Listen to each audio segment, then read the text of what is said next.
Pabrik gula menceritakan para buruh pabrik yang akan berangkat bekerja dengan menaiki truk. Dalam truk tersebut terdapat Arga atau bisa dipanggil Frankie, nama julukan yang diberikan oleh para buruh pabrik yang sedang menggoda Naning dengan candaan.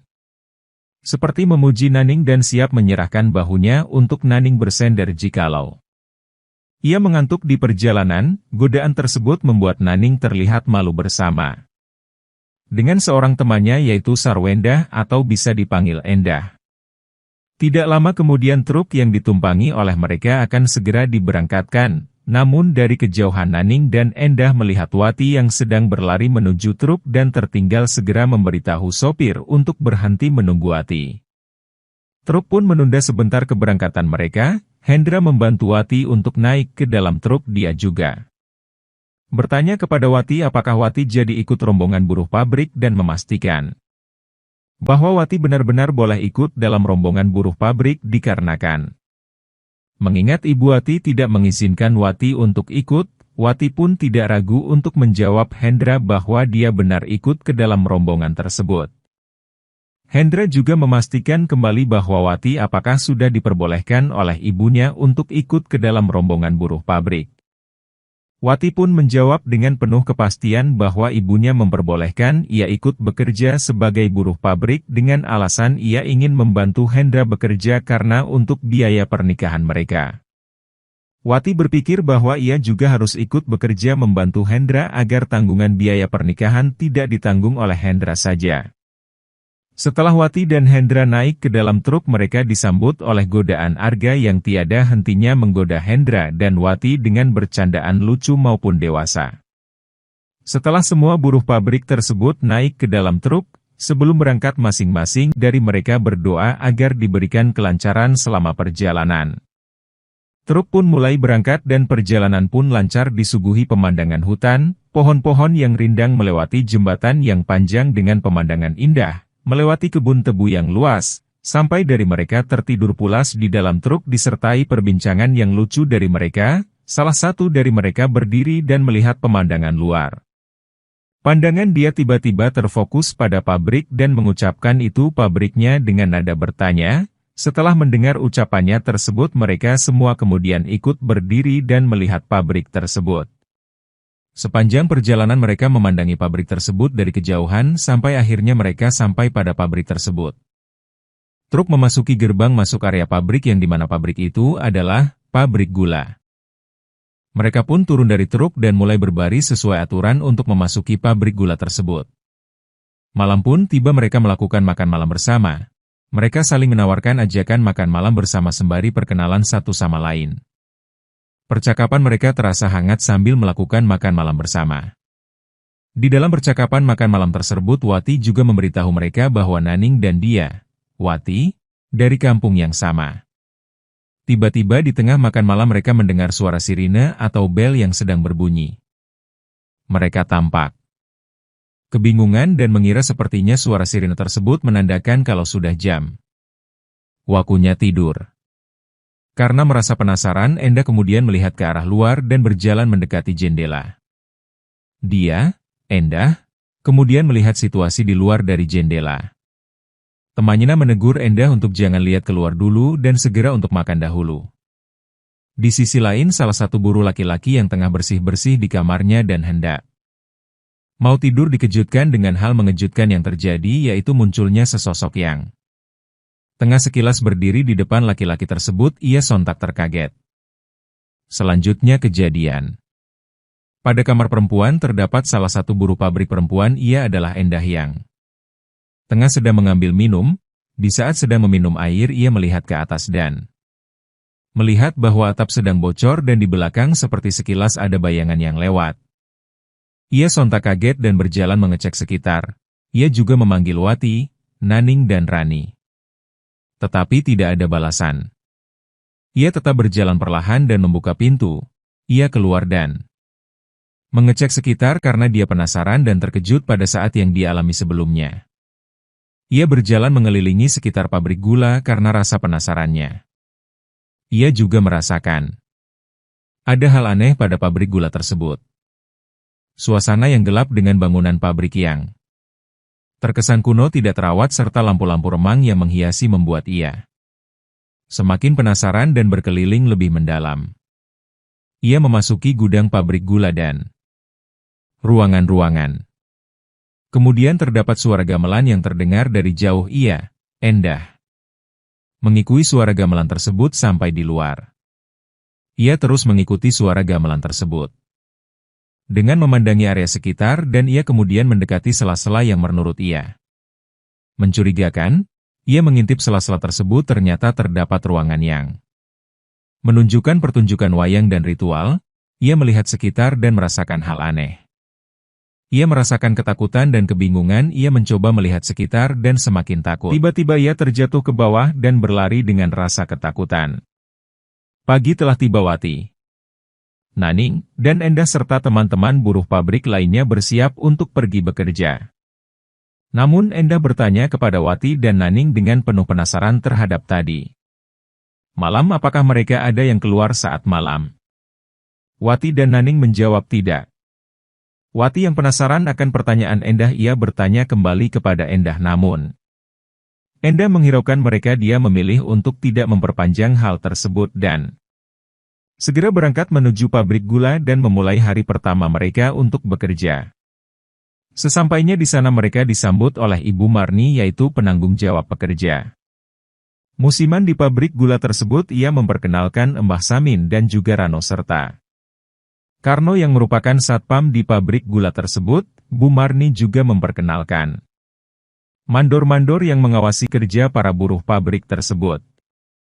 Bu Marni juga menjelaskan terkait peraturan yang harus diperhatikan, yaitu peraturan jam malam. Pertama, terdapat suara pentungan yang berbunyi setelah maghrib, itu merupakan tanda jam kuning. Di saat jam kuning, semua buruh harus sudah masuk ke dalam loji, lodge masing-masing. Sementara suara peluit pabrik yang berbunyi pada jam 9 malam itu artinya jam merah. Pada jam merah ini sangat dilarang keras untuk meninggalkan loji, lodge masing-masing, dan peraturan ini tidak boleh dilanggar. 3 hari lagi penggilingan akan dimulai. Sekarang para buruh harus mengikuti mandor yang akan memanggil nama buruh tersebut, dan penjelasan mengenai tugas masing-masing akan dilanjutkan di stasiun masing-masing. Mandor pun mulai memanggil mereka satu persatu, sedangkan Bu Marni memanggil Sarwenda, Endah, untuk membawanya ke kantor. Endah pun ikut Bu Marni ke kantor, dan Bu Marni memberitahukan bahwa Endah akan bekerja di kantor Bu Marni. Para buruh pun memulai pekerjaannya. Mereka tengah bekerja dari memanen tebu, menebang tebu, mengangkut tebu ke truk, menginput persediaan, dan masih banyak lainnya. Di sisi lain, Endah tengah melihat burung, kemudian ia mengambilnya dan menaruhnya di atas pohon. Tidak sengaja terdapat ibu-ibu yang datang dan mengatakan, perbuatan yang baik akan mendatangkan hal yang baik juga. Endah menatap ibu tersebut. Namun setelah berbicara hal tersebut, ibu itu kemudian pergi berjalan meninggalkan Endah. Di tengah memanen tebu, salah satu buruh terkaget tidak sengaja bertemu dengan ular berbisa. Ia merasa ketakutan dengan ular tersebut. Ular itu mencoba menyerang buruh pabrik tersebut, namun ular tersebut tidak melanjutkan penyerangannya dan pergi. Begitu saja. Istirahat pun tiba. Para buruh pabrik beristirahat di gubuk dan berbincang bersama. Salah satu buruh mengatakan bahwa pabrik gula ini sebelumnya pernah mengalami kebakaran, tetapi Hendra tidak percaya dengan ucapan temannya, para buruh.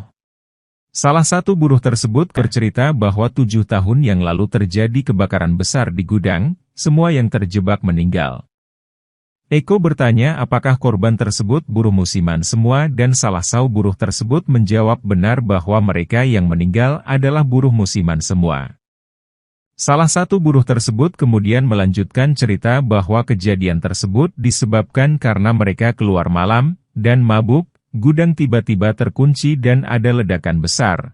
Semua berusaha keluar tetapi tidak bisa, api mulai berkobar. Semua yang ada di dalam terpanggang hidup-hidup dan berteriak panas. Setelah kejadian itu dibuatlah peraturan jam kuning dan jam merah. katanya setiap malam arwah mereka gentayangan. Hendra setelah mendengar cerita tersebut pergi meninggalkan mereka dengan ekspresi wajah yang tidak percaya dan melanjutkan bekerja.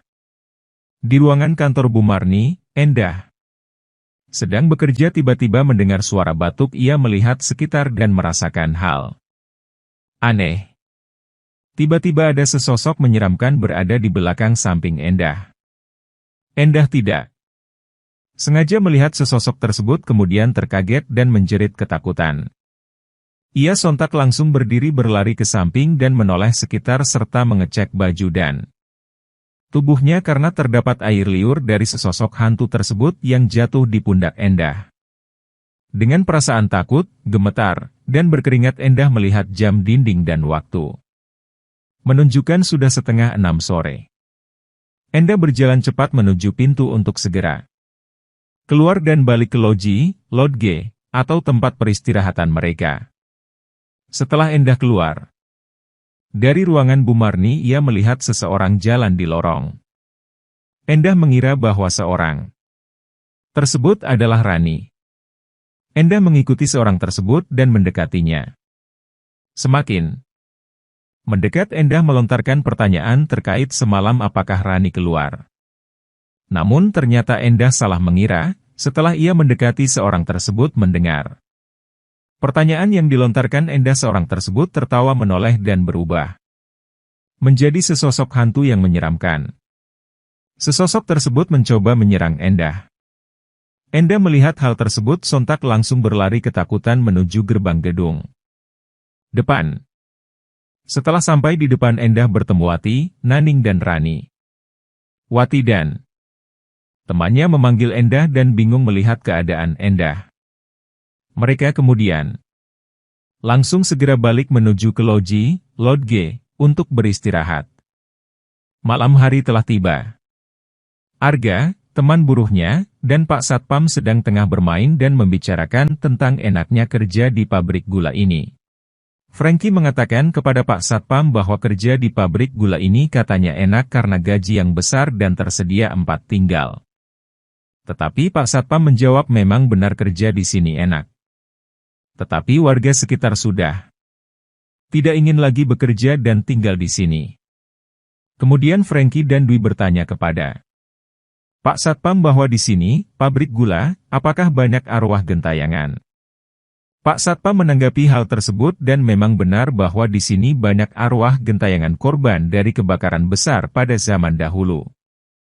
Pak Satpam menambahkan selain arwah korban kebakaran pada zaman Belanda dulu, pabrik ini terkenal dengan area yang sangat luas dan tersedia apapun sekolah, tempat potong rambut, rumah sakit, dan masih banyak lagi karena efek dari penjajahan dulu banyak korban pembantaian juga yang terjadi di sini.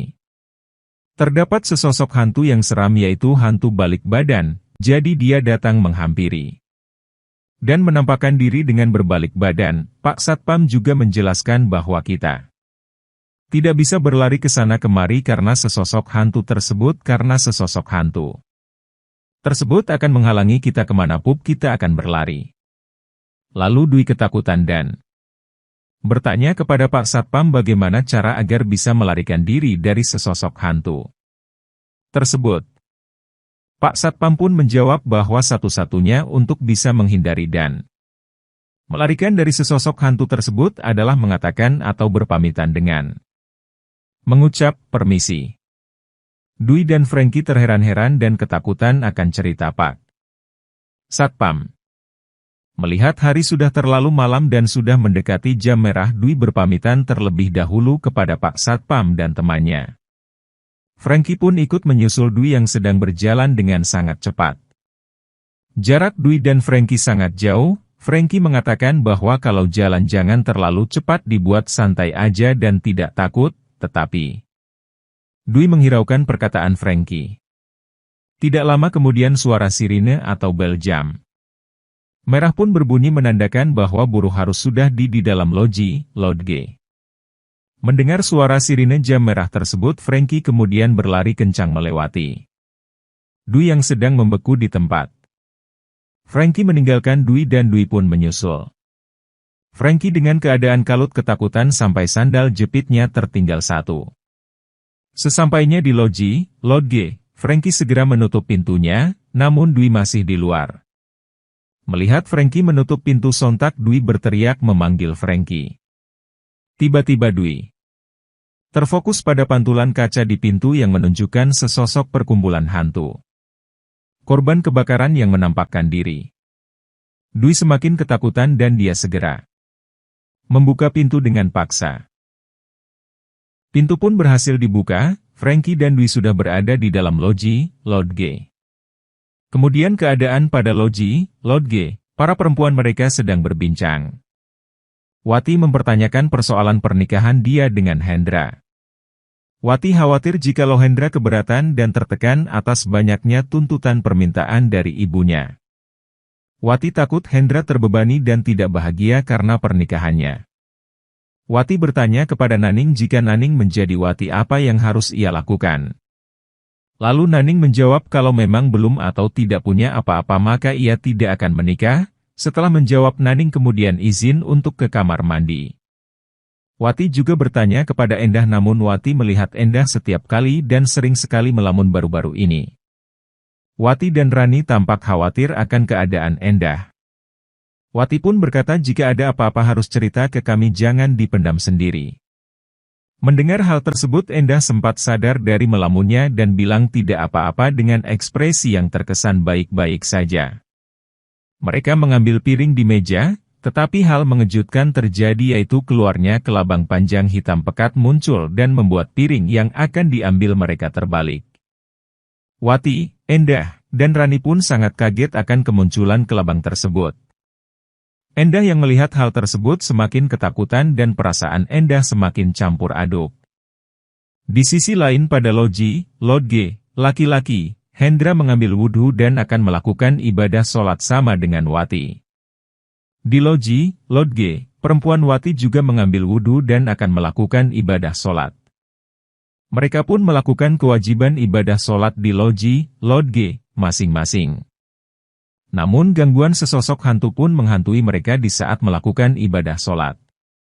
Wati setelah selesai melakukan ibadah sholat ia dikagetkan dengan kemunculan sesosok hantu tersebut begitu juga dengan Hendra yang mengalami hal yang sama. Keesokan paginya mereka berangkat. Bekerja seperti biasa. Pada saat di perjalanan berangkat kerja dengan jalan kaki Franky menyinggung Hendra soal mimpi yang dialami Hendra pada saat kemarin malam. Teman buruhnya pun penasaran akan mimpi yang dialami Hendra. Namun Hendra menolak dan tidak mau menjawab terkait teman buruhnya yang penasaran akan mimpinya.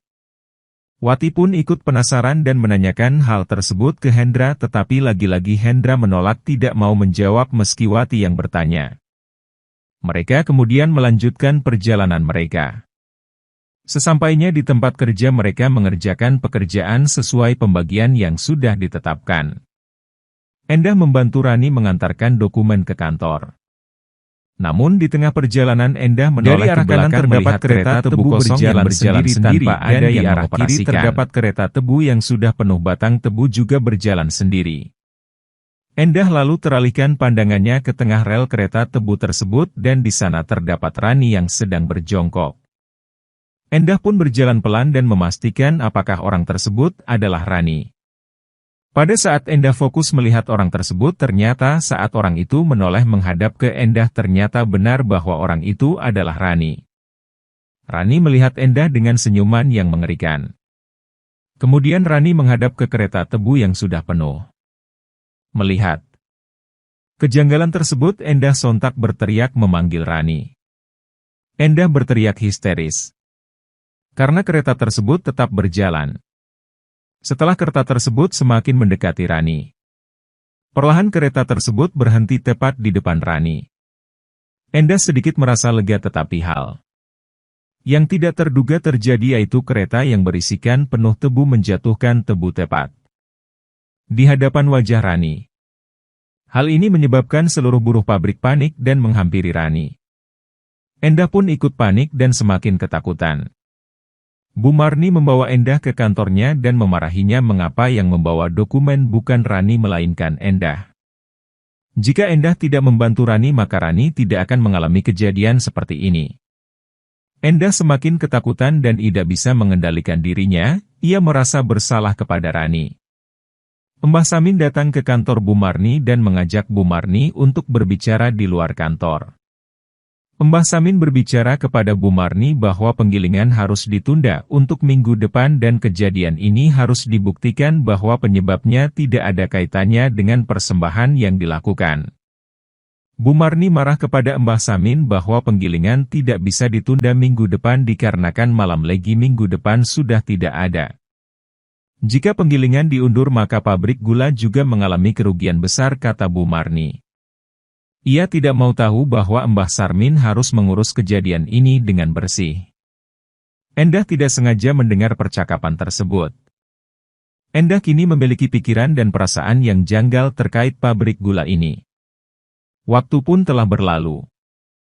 Endah kemudian berjalan menuju lojo, lodge, untuk beristirahat. Namun ia bertemu Fadil. Endah kemudian bercerita dengan penuh ketakutan kepada Fadil. Ia juga menceritakan bahwa pada awal masuk pabrik gula di malam hari pada jam merah ia keluar. Mendengar cerita Endah, Fadil terlihat panik dan khawatir. Endah juga berspekulasi bahwa kejadian selama ini yang ia alami ada kaitannya dengan sesuatu yang disembunyikan di pabrik gula ini. Di sisi lain Mbah Samin dan Mbah Jinah melakukan ritual pertama, ia membelah kelapa bersama dengan Mbah Samin. Kelapa pertama setelah dibelah mengeluarkan air kelapa yang berwarna hitam. Begitupun kelapa kedua dan ketiga sama-sama mengeluarkan air kelapa berwarna hitam. Mbah Jinah dan Mbah Samin mempunyai firasat buruk akan hal tersebut. Setelah itu mereka kemudian melakukan ritual persembahan yang menggunakan 2 sapi putih yang berukuran besar. Mereka berharap bahwa persembahan ini diterima dan tidak ada korban lagi selain Rani.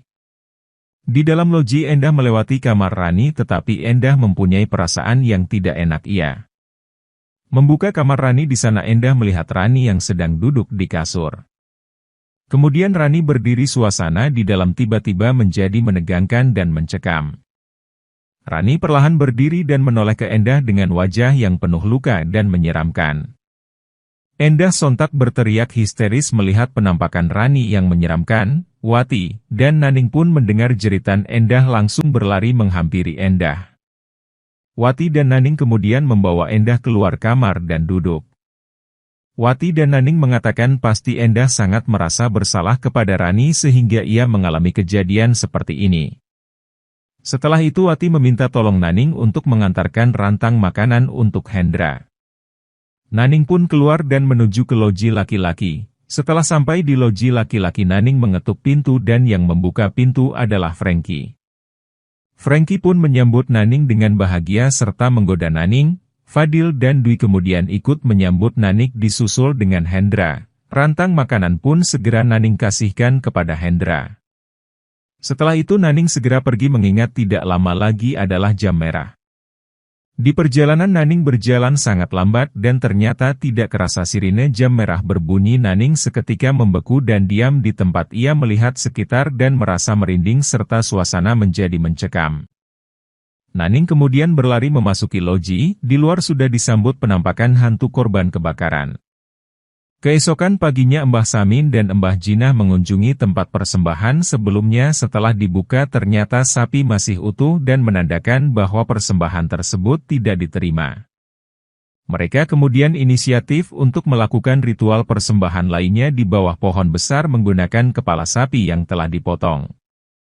Di sisi lain Pak Satpam yang sedang berpatroli ia melihat ada yang sedang memainkan sumur. Mereka kira itu adalah Mbah Jinah lalu mereka berdua mengarahkan senter mereka ke sumur tersebut dan benar ada yang sedang memakai sumur. Mereka ketakutan dan langsung berlari setelah melihat kejadian tersebut.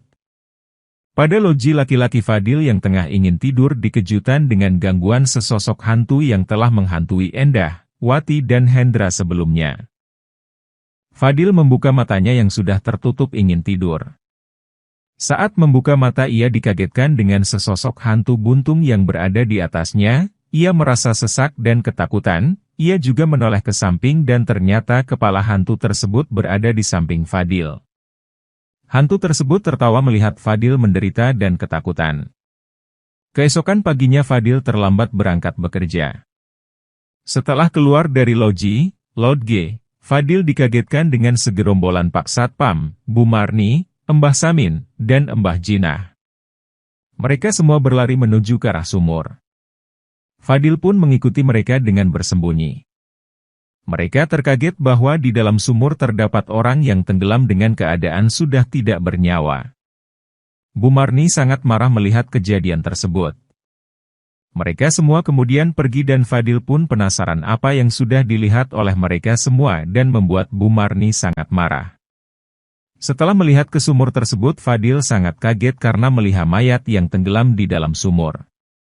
Fadil kemudian berbalik badan dan kaget lagi karena ada Mbah Samin tepat di hadapannya. Fadil sontak meminta maaf atas perbuatan dia yang penasaran dan mengikuti mereka ke sumur. Namun Mbah Samin bertanya bahwa apakah Fadil adalah pekerja baru di pabrik gula ini. Fadil pun dengan jujur menjawab bahwa dia benar-benar masih pekerja baru di pabrik gula.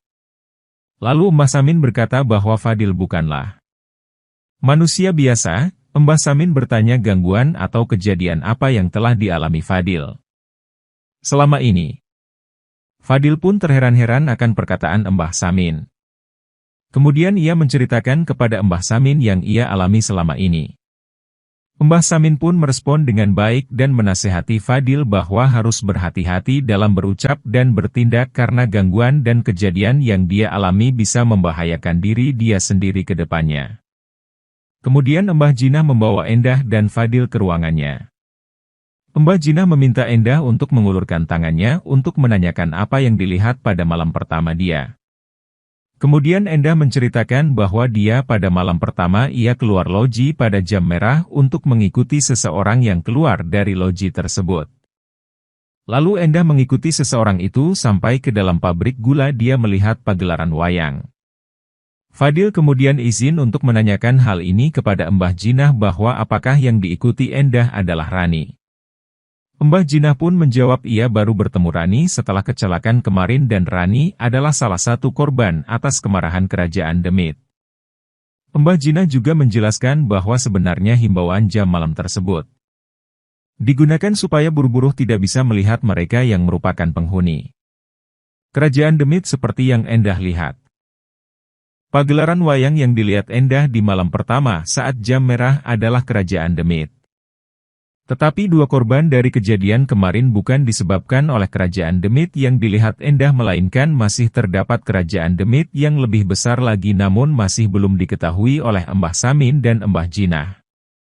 Mbah Samin kemudian bertanya kepada Fadil apa yang dia mimpikan selama ini. Mbah Jinah juga berkata bahwa orang yang mempunyai batin akan diberikan petunjuk lewat mimpi. Pada malam pertama Fadil mimpi terdapat dua orang memasuki pabrik. Fadil berpikir bahwa dua orang tersebut adalah Endah namun ternyata dugaan tersebut salah. Mbah Jinah setelah mendengar cerita Fadil menanyakan kepada Endah apakah Endah pergi ke gudang pabrik yang sebelah barat, lalu Endah menjawab tidak. Endah mengaku melihat pagelaran wayang tersebut di luar gedung utama. Mbah Jinah kemudian berpikir bahwa mungkin ada dua orang lain selain Endah yang pergi ke gudang barat sesuai dengan yang dimimpikan Fadil. Mbah Jinah juga berpikir mungkin saja dua orang ini yang membuat kesalahan yang lebih besar dan membuat kerajaan Demit marah. Bu Marni menanyakan kepada Mbah Jinah apakah mungkin kalau kejadian ini ada hubungannya sama gedung terlarang. Mendengar hal tersebut Fadil dan Endah bingung apa yang dikatakan Bu Marni. Kemudian Mbah Jinah, Mbah Samin, Bu Marni, Pak Satpam, Fadil dan Endah ke gedung pabrik bekas kebakaran dan melakukan ritual untuk mengetahui penyebab terjadinya dua korban kejadian yang telah dialami. Ritual dilakukan dengan menyenandungkan mantra dan mengikat leher Mbah Samin, terkesan mencekik. Setelah itu Mbah Jinah memecut Mbah Samin. Setelah itu Mbah Samin pun kerasukan dengan wajah pucat dan mata yang menghitam dan kemerahan. Sesosok yang merasuki Mbah Samin berkata bahwa antara manusia dan makhluk halus berjanji untuk hidup rukun berdampingan dan damai. siapa yang ingkar janji akan meninggal. Mbah Samin kerasukan dengan menarikan tarian menyerupai jaranan.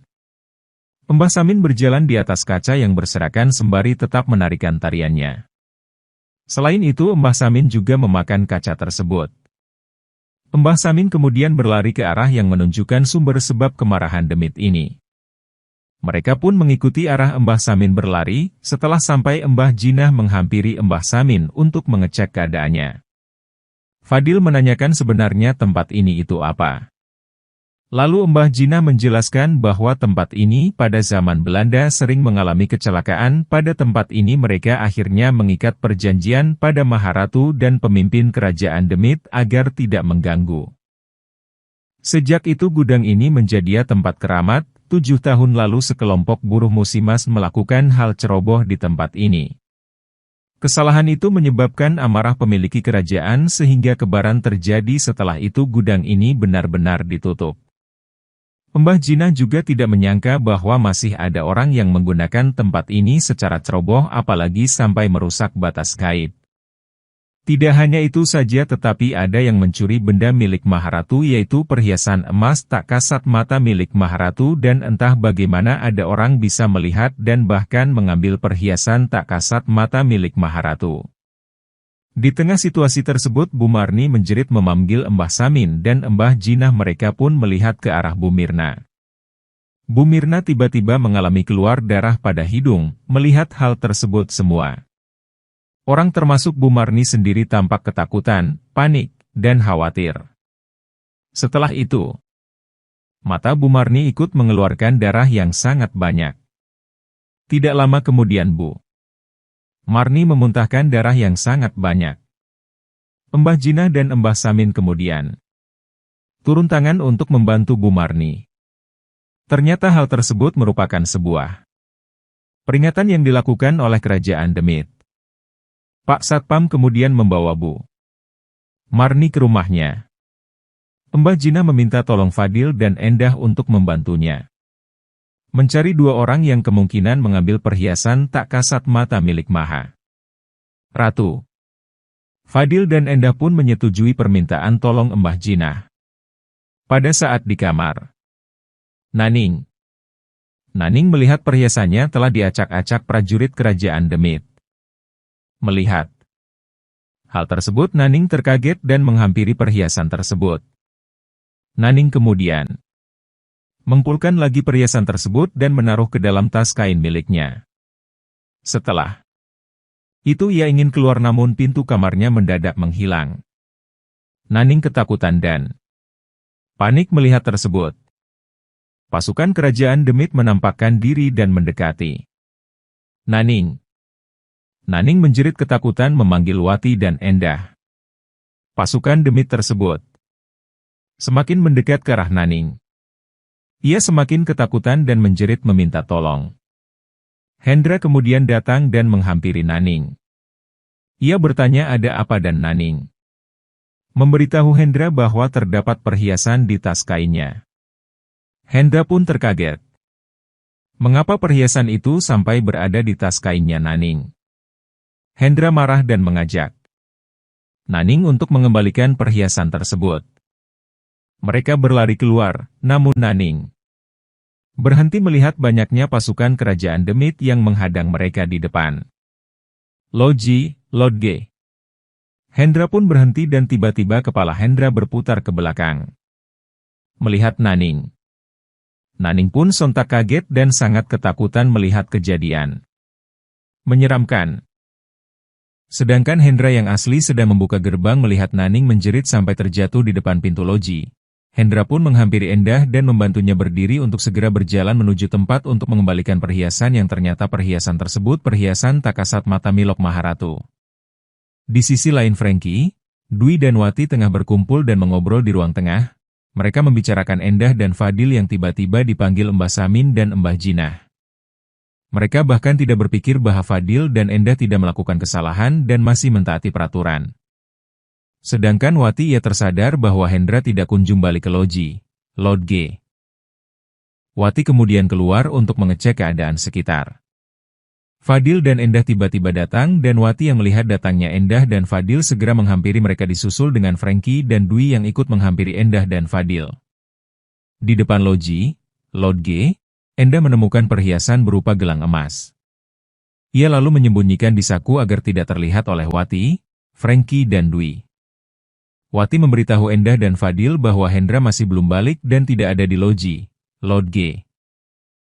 Mereka semua pun mencari Hendra dan Naning yang tidak ada di loji, Lord G. Endah tiba-tiba bertanya kepada Fadil apakah di mimpinya yang dia mimpikan dua orang tersebut adalah laki-laki dan perempuan. Fadil pun menjawab iya dan membenarkan dugaan Endah. Wati, Frankie dan Dwi bingung atas kejadian dan kejanggalan yang terjadi. Endah dan Fadil lalu menjelaskan kepada mereka bahwa kejadian selama ini yang menyebabkan dua korban salah satunya adalah Rani adalah ulah pelaku yang mencuri perhiasan tak kasat mata milik Maharatu. Pelaku tersebut dua orang laki-laki dan perempuan. Sehingga penunggu pabrik gula ini sangat marah atas perbuatan yang telah dilakukan dua pelaku ini. Mendengar hal tersebut, Wati tidak percaya kepada cerita Fadil. Wati mengira tidak mungkin Naning dan Hendra melakukan hal tersebut. Kemudian Fadil membagi tugas karena masih sempat dan ada waktu sebelum jam merah untuk mencari Naning dan Hendra. Di sini Fadil membagi tugas bahwa Wati, Frankie dan Dwi pergi mencari Pak Roni dan Pak Karno untuk meminta tolong mereka mencari Naning dan Hendra. Endah pergi ke tempat perhiasan tersebut dan bilang kepada Mbah Jinah bahwa dua temannya yaitu Naning dan Hendra menghilang. Sedangkan Fadil berkeliling di loji Lord G untuk mengecek apakah ada yang lihat Naning dan Hendra di sana. Setelah itu, mereka berpencar untuk melakukan tugasnya masing-masing. Fadil berjalan menuju ke loji Lord G, dikejutkan dengan salah satu teman buruh meminta pertolongan. Di dalam kamar Fadil membuka pintu lemari dan melihat temannya yang bersembunyi di dalam lemari dengan rasa ketakutan ia melihat ada sesosok bukan manusia di belakang Fadil. Sosok itu tinggi besar hitam dan mempunyai tanduk. Sosok tersebut kemudian menyerang Fadil dengan mencekik leher Fadil sampai ke atas langit-langit. Teman buruhnya berlari keluar. Fadil di dalam masih tercekik oleh sosok menyeramkan tersebut. Fadil kemudian berdoa dan membaca ayat-ayat suci untuk melawan sosok tersebut. Setelah itu Fadil terlempar dan jatuh ke bawah. Ia sangat kesakitan dan sesosok itu tiba-tiba menghilang. Fadil kemudian bangun dan melihat temannya yang tiba-tiba tertindih lemari yang jatuh. Fadil lantas menolong temannya dan membantu keluar. Di sisi lain Frankie dan Dwi berjalan sambil memanggil Naning dan Hendra.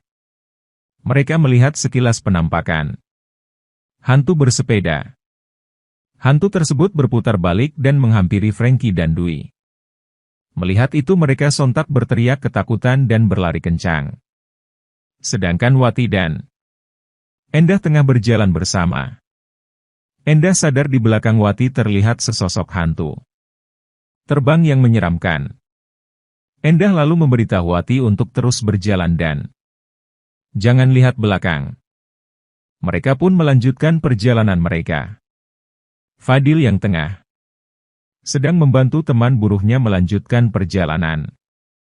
Di tengah-tengah perjalanan, Fadil merasakan ada hal aneh di sekitarnya. Ternyata memang banyak pasukan kerajaan demit yang mengikuti Fadil. Frankie dan Dwi masih berlari karena ketakutan kemudian. Mereka berhenti karena di depan mereka terdapat hantu balik badan yang telah diceritakan Pak Satpam waktu malam pertama. Mereka pun tambah ketakutan dan semakin berlari.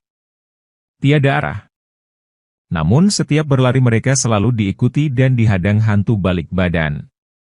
Sesampainya mereka tersadar bahwa hantu tersebut balik badan dan harus berpamitan kepada hantu tersebut agar bisa terhindar. Frankie pun menyuruh Dwi untuk berpamitan. Segala macam cara berpamitan sudah dilakukan oleh Dwi namun sepertinya tidak berhasil.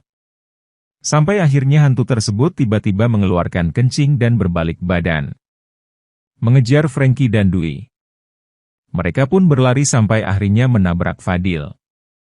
Fadil terkejut karena menabrak Frankie dan Dwi. Fadil pun bertanya apakah mereka sudah menemukan Hendra dan Naning. Mereka menjawab tidak menemukan Naning dan Hendra. Kemudian Fadil mengajak Frankie dan Dwi untuk ke tempat yang dituju Wati dan Endah karena dia khawatir takut terjadi apa-apa terhadap Wati dan Endah. Di sisi lainnya Hendra dan Naning terus berlari sampai bertemu Pak Satpam. Bel jam merah pun sudah berbunyi. Pak Satpam menanyakan mengapa Hendra dan Naning berada di sini. Mereka menjawab ingin mengembalikan sesuatu barang. Dan Pak Satpam pun seolah mengerti barang apa yang dimaksud mereka mengizinkan Hendra dan Naning memasuki tempat itu untuk mengembalikan barang tersebut. Setelah diizinkan memasuki tempat itu, Hendra dan Naning bertemu dengan Mbah Jinah yang sedang membawa kotak perhiasan. Naning lalu memasukkan perhiasan tak kasat mata milik Maharatu tersebut ke dalam kotak tempatnya. Wati dan Endah yang kebetulan berada di sana sontak kaget bahwa pencuri perhiasan tak kasat mata milik Maharatu adalah Hendra dan Naning. Wati sangat marah karena ia berpikir bahwa Hendra melakukan ini karena terbebani oleh tuntutan pernikahannya. Mbah Jinah pun bertanya apa yang sudah Hendra dan Naning lakukan sampai mereka bisa melihat dan mencuri perhiasan tak kasat mata milik Maharatu.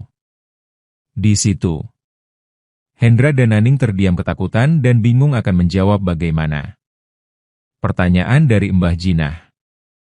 Mbah Jinah N pun mendesak mereka agar berani mengakui perbuatannya demi keselamatan mereka. Lalu Naning pun bercerita kepada Mbah Jinah bahwa pada malam pertama di pabrik gula ia dan Hendra mencari tempat untuk melakukan sesuatu. Naning dan Hendra berlari ke tempat terlarang. Mereka berdua masuk lebih dalam di tempat tersebut dan sesampainya di tempat penyimpanan perhiasan tak kasat mata milik Maharatu, Naning bersiap dengan melepas bajunya untuk melakukan hal tidak senonoh di tempat tersebut. Mereka bermain-main sampai mereka puas dan tidak sadar bahwa perbuatan mereka dilihat oleh makhluk tak kasat mata yang merupakan penghuni kerajaan Demit di pabrik gula tersebut. Setelah mereka puas bermain-main tidak senonoh, mereka pun berbincang dan membahas bahwa di tempat kerja mereka sampai harus bersembunyi seperti ini untuk melakukan perbuatan tidak senonoh itu. Perbuatan Hendra merupakan perbuatan tercela yaitu berselingkuh dengan Naning. Di tengah perbincangan mereka Naning terfokus dengan cahaya yang muncul di dekat patung. Ia menghampiri cahaya tersebut dengan rasa penasaran melihat perlakuan Naning tersebut. Hendra hendak menghentikan Naning namun Naning menghiraukan ucapan Hendra. Setelah semakin dekat Naning melihat sebuah kotak yang menarik. Naning kemudian melangkah ke depan dan tidak disadari ia telah memutuskan batas tak kasat mata. Naning membuka kotak tersebut dan ia sangat terkejut melihat isi kotak tersebut adalah sebuah perhiasan emas.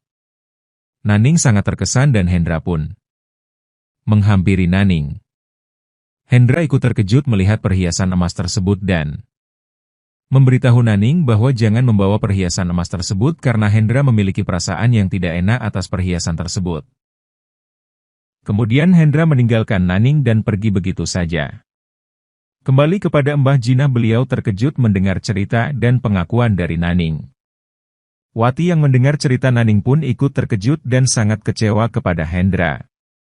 Wati menangis kesal dan kecewa mengapa sahabatnya Naning dan calon suaminya Hendra melakukan hal yang berdosa bahkan tidak diketahui oleh Wati. Frankie pun kecewa dengan Hendra. Frankie sangat marah mengapa Hendra bisa melakukan hal yang berdosa kepada Naning yang merupakan perempuan yang disukai Frankie. Semuanya teman-teman serta Mbah Jinah pun tidak menyangka Hendra dan Naning melakukan perbuatan yang tidak senonoh. Wati kemudian pergi meninggalkan mereka. Wati berlari keluar dengan tangis kecewa atas kelakuan Naning dan Hendra. Sampai akhirnya dia berhenti dan duduk menangis terisak. Seakan-akan hatinya sudah sangat hancur. Tidak lama tangisannya pun hening Wati. Seketika tidak sadar dan terdapat sosok yang merasukinya hingga membuat Wati terangkat terbang perlahan sangat tinggi. Sosok itu merasuki Wati, Pak Satpam yang tiba melihat Wati berada di atas yang tinggi sangat terkejut dan ketakutan. Wati tertawa. Melengking terkesan menyeramkan membuat Mbah Jinah, Endah, Fadil, Dwi, Franky, Hendra dan Naning terkejut dengan suara tertawa Wati. Mereka lantas segera berlari keluar melihat keadaan Wati. Tidak disangka Wati sudah kerasukan sosok yang menyeramkan dan kuat. Wati memanggil pasukan kerajaan Demit untuk merasukin teman-teman butuh yang lainnya. Tidak lama kemudian datanglah semua buruh pabrik dengan keadaan kerasukan. Pak Satpam, Mbah Jinah, Fadil, Franky, Dwi, Endah, Hendra, dan Naning sangat terkejut dan ketakutan melihat kejadian tersebut. Mbah Jinah sontak turun tangan untuk menyadarkan Wati, namun Wati menyerang balik Mbah Jinah dengan mencekik Mbah Jinah. Naning melihat kejadian tersebut sangat ketakutan dan merasa bersalah. Teman-teman Fadil bergegas membantu menyadarkan teman buruh lainnya yang sedang kerasukan. Endah yang sedang terdiam dan tidak fokus kemudian ikut kerasukan. Naning yang sadar akan Endah dia memanggil Endah terus-menerus, tetapi Endah tidak mendengarkan Naning. Endah berjalan duduk dan melakukan pagelaran wayang. Sekejap Endah membuka mata ternyata ia sedang di alam gaib yang di mana di sana juga mengadakan pagelaran wayang dan ritual serta tarian. Waktu telah berjalan lama Mbah Jinah berhasil menyadarkan Wati. Teman buruh yang kerasukan sebelumnya juga sudah bisa disadarkan. Namun, Fadil melihat Endah yang tengah pingsan di depan layar pagelaran dengan luka dan berdarah di kepalanya. Setelah keadaan mulai membaik, Mbah Jinah membawa semua orang yang terlibat ke rumah Bu Marni yaitu Hendra, Naning, Fadil, Endah, Wati, Franky, Dwi, Pak Satpam dan Mbah Samin. Mbah Jinah menyuruh mereka berkumpul dan membicarakan apa yang harus dilakukan untuk memberhentikan kejadian yang telah dialami semuanya. Mbah Jinah berkata bahwa semuanya harus melakukan ritual pengantin tebu yang akan menumbalkan Hendra dan Naning sebagai pengantin tebu. Hendra dan Naning pun terkejut ketakutan dengan berkata mengapa mereka yang dijadikan tumbal, mereka tidak mau menyerahkan nyawanya dan masih ingin hidup. Mereka memohon-mohon agar diberi kesempatan untuk hidup dan tidak menjadi tumbal pengantin tebu. Naning juga terus berkali-kali meminta maaf kepada Wati. Namun Mbah Jinah menghiraukan Hendra dan Naning. Mbah Jinah pun tetap akan melakukan ritual pengantin tebu tersebut. Lalu Mbah Jinah menyuruh Pak Roni untuk mengantar Hendra dan Naning ke Bu Mirna untuk persiapan. Hendra dan Naning menjadi pengantin tebu. Sementara Pak Karno membantu Mbah Samin menyiapkan sesajen untuk ritual pengantin tebu.